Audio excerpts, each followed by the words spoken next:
Exposons maintenant les conditions du baptême du Saint-Esprit et ses effets. Tout d'abord, il faut avoir le sentiment très vif qu'on a le plus grand besoin de ce baptême du Saint-Esprit et la conviction que celui-ci est possible. Ainsi, ce désir ardent, intense, sera peut-être éveillé chez l'enfant de Dieu par la constatation que sa vie et son service restent sans résultat, bien qu'il connaisse depuis des années déjà l'habitation du Saint-Esprit en son esprit. Ou bien, il y aura chez lui difficulté d'expression pour rendre témoignage au Seigneur, ou encore un manque presque complet de puissance dans ce combat contre les légions infernales où l'Église primitive fut si puissante. Et ceci l'amènera à soupirer après le revêtement d'en haut. Lorsque sous l'influence du Saint-Esprit, le fidèle ressent douloureusement tout ce qui lui manque, ce qui est d'ailleurs le sentiment qui précède le baptême, il arrive alors qu'il se laisse dissuader d'aller de l'avant par les chrétiens de son entourage.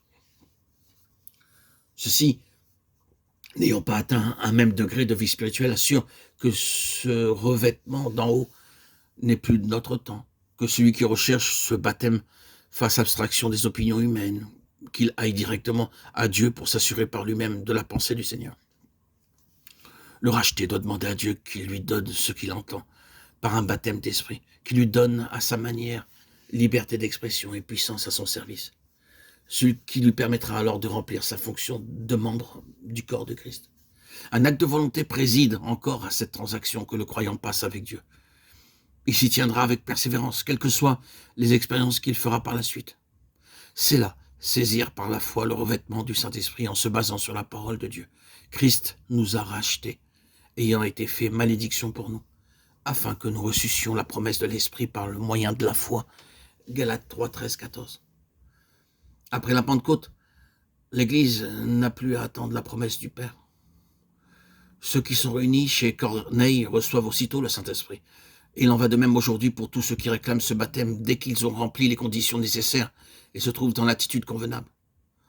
Lors donc que le fidèle a porté devant Dieu tout ce qui concerne ce baptême du Saint-Esprit, qu'il réclame le temps de l'attente, pour lui sera celui de la préparation, où le Saint-Esprit besognera pour éliminer et édifier ce qui doit l'être, avant que son action puisse se produire. Cette attente est compatible avec l'accomplissement fidèle des devoirs quotidiens. Excellente école où le chrétien apprend à obéir parfaitement, et dans les plus petites choses, à la volonté divine. Ce qui constitue une préparation de tout premier ordre pour son futur service. Durant cette période, les relations de foi entre le croyant et Dieu devront rester actives.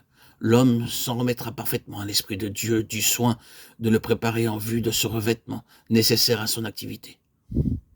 Signalons ici quelques dangers. Accepter certaines excuses, certaines raisons comme expliquant l'impuissance, la stérilité du service ou encore la crainte de voir l'Esprit de Dieu sonder, scruter certains détails. Il y a danger d'éteindre l'Esprit lorsqu'on refuse de céder à Dieu ce qu'il réclame, ou qu'on hésite devant quelque sacrifice d'où dépend l'affranchissement de l'Esprit. Cet affranchissement est nécessaire pour le revêtement d'une plus grande mesure de puissance.